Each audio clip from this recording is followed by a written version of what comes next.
అందరికీ నమస్తే. రైతు భరోసా టకా టకా టకా అని పడిపోతుంది మీకంటే అది ఎవరో చెప్పింది కాదు, సీఎం రేవంత్ రెడ్డి చెప్పిండు. అలాగా చంద్ర వంచ అనే ఒక గ్రామంలో ఆయన కాన్స్టిట్యున్సీలో చెప్పిండు. కాన్స్టిట్యున్సీలో చెప్పిన తర్వాత బహుశా ఇంకా తెల్లాడితే అందరికి వస్తాము. ఒక ఆదివారం కాబట్టి రాదు, కానీ ఇక ఆదివారం అయిపోయినాక వస్తుంది అనుకున్నారు. సోమవారం పోయింది. సోమవారం నాడు కేవలం వీళ్ళు ఎక్కడ మీటింగ్ పెట్టినారో ఆ ఊర్లో, నేను నిన్న చేసిన వీడియోలో ఆ ఊర్లో అందరికీ వచ్చిందని చెప్పి నాకున్న సమాచారం. కానీ తర్వాత అప్డేట్ సమాచారం ఏంటంటే కేవలం ఆ ఊర్లలో కూడా 3 ఎకరాల వరకే ఇచ్చారు. వీళ్ళు ఎక్కడైతే మోడల్ విలేజ్ తీసుకున్నారో, అసలు దీనికి మోడల్ ఎందుకో తెలియదు. ఎందుకంటే ఇది కొత్త స్కీమ్ ఏం కాదు, వీళ్ళు కొత్తగా అమలు చేసిన స్కీమ్ కాదు. దీనికి మోడల్ అవసరం లేదు. ఇంకా model scheme, model MLA, model ముఖ్యమంత్రి అట్టే అనుకుంటా పోదామా రోజు. ఈయన మోడల్ ముఖ్యమంత్రి, ఈయన మోడల్ ఎమ్మెల్యేలా వాళ్ళంతా, అంటే ఉత్తగా మోడల్ కాంగ్రెస్ గెలిపిస్తే ఇట్లుంటారు అబ్బాయి అని మోడల్ ఇది.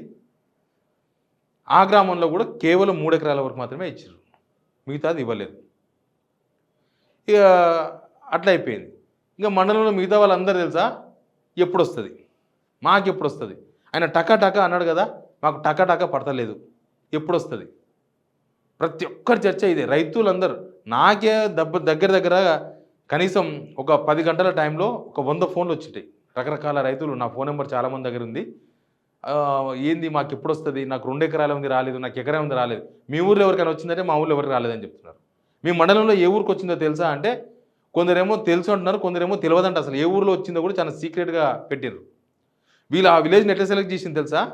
కొందరేమో ఎమ్మెల్యేల సొంతూర్లు, కొందరేమో ఎమ్మెల్యేల చుట్టాలున్న ఊర్లు, ఇంకా కొందేమో ఆమ్లెట్ విలేజెస్, చిన్న విలేజెస్, జస్ట్ 50 మంది 60 మంది రైతులు ఉండే విలేజ్లు, మ్యాక్సిమం 70 మంది అంతవరకే.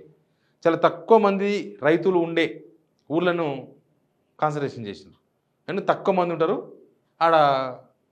3 ఎకరాల వరకు అంటే ఇంకా ఉన్న వాళ్ళ కాడికి ఇచ్చుకోవచ్చు అనుకున్నారు. ఆ ఊరు మొత్తం అయిపోయిందని చెప్పుకోనుకున్నా తెలియదు.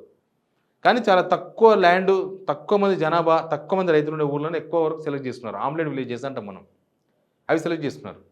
ఇప్పుడు అసలు తిప్పలు ఎవరికి వచ్చింది తెలుసా? ఆ ఊర్లలో ఓట్లు వేయించిన కాంగ్రెస్ నాయకులు ఉంటారు, కద్దరబాళ్ళు వేసుకుని తిరుగుతూ ఉంటారు పొద్దుగాలు ఇస్తే. వాళ్ళని అడుగుతున్నారు ఎప్పుడు వస్తుందని, వాళ్ళు చెప్పలేకపోతున్నారు. వాళ్ళు మినిస్టర్ల ఆఫీసులకు, ఎమ్మెల్యేల ఆఫీసులకు ఫోన్ చేస్తే కూడా వాళ్ళకు కూడా సమాచారం లేదంట. మళ్ళీ వీళ్ళు ఇస్తారా ఇయ్యరా ఎప్పుడు ఇస్తారు క్లారిటీగా చెప్పాలి కదా.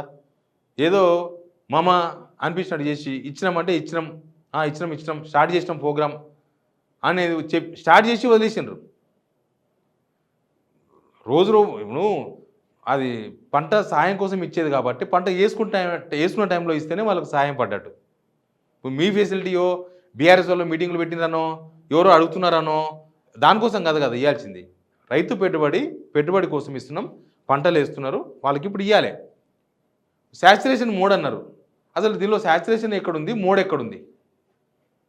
శాచురేషన్ మోడ్ అంటే రైతులకు ఒక లెక్క ఉండాలి. ఏ లెక్క ప్రకారం ఆ ఊర్లో 3 ఎకరాల వరకు ఇచ్చి ఆపేసిండ్రు, మిగతా ఊర్లలో ఎవరికి 1 ఎకరం ఉన్న వాళ్ళకు, గుంట ఉన్న వాళ్ళు కూడా ఎందుకు ఇవ్వలేదు? అది ప్రభుత్వం అఫీషియల్గా చెప్పొచ్చు కదా, ఇది ఇంత దాకా ఇచ్చినాము, ఇంతమందికి ఇవ్వలేదు, ఇంత ఇవ్వాలి, వీళ్ళకు ఇవ్వాలి కాదు, రేపు ఇస్తాం, ఎల్లుండి ఇస్తాం.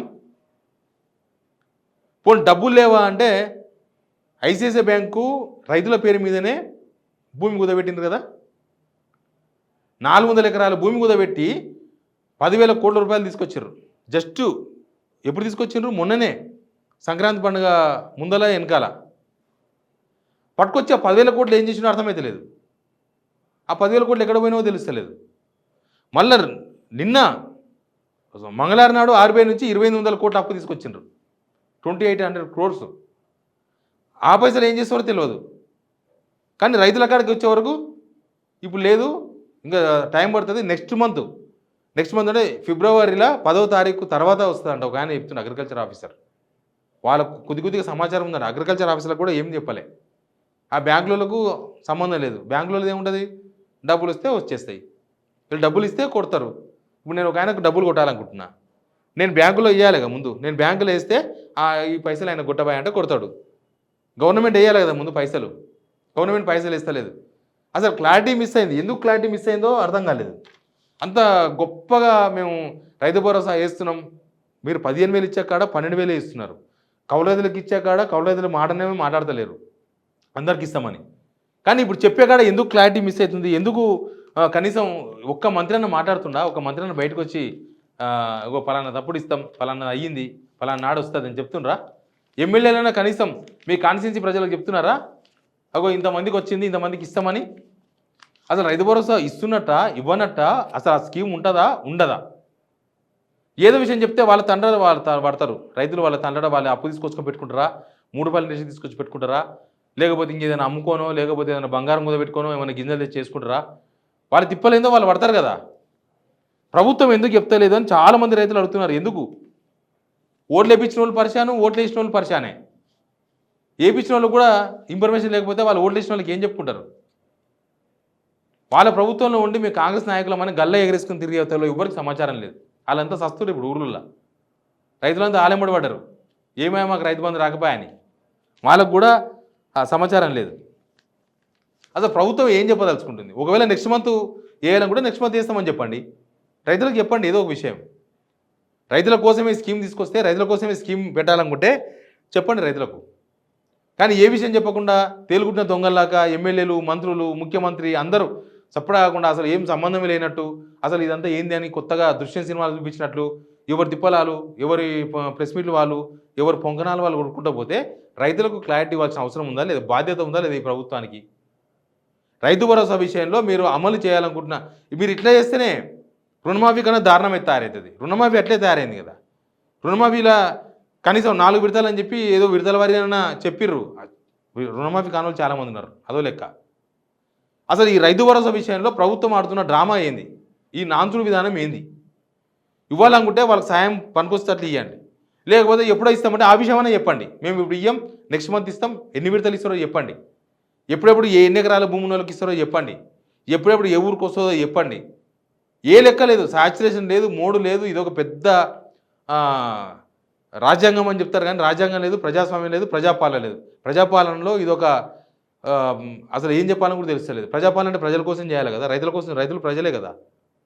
కానీ ఎందుకు ప్రభుత్వం ఎప్పుడు ఇస్తుంది, ఏమిస్తుంది, ఎందుకు చెప్పలేకపోతున్నా అనే విషయంలో మాత్రం ప్రభుత్వం ఫెయిల్ అయింది. రైతు భరోసాలో కూడా ఫెయిల్ అయినట్టుగానే రైతులందరూ అనుకుంటున్నారు. Please subscribe signal TV.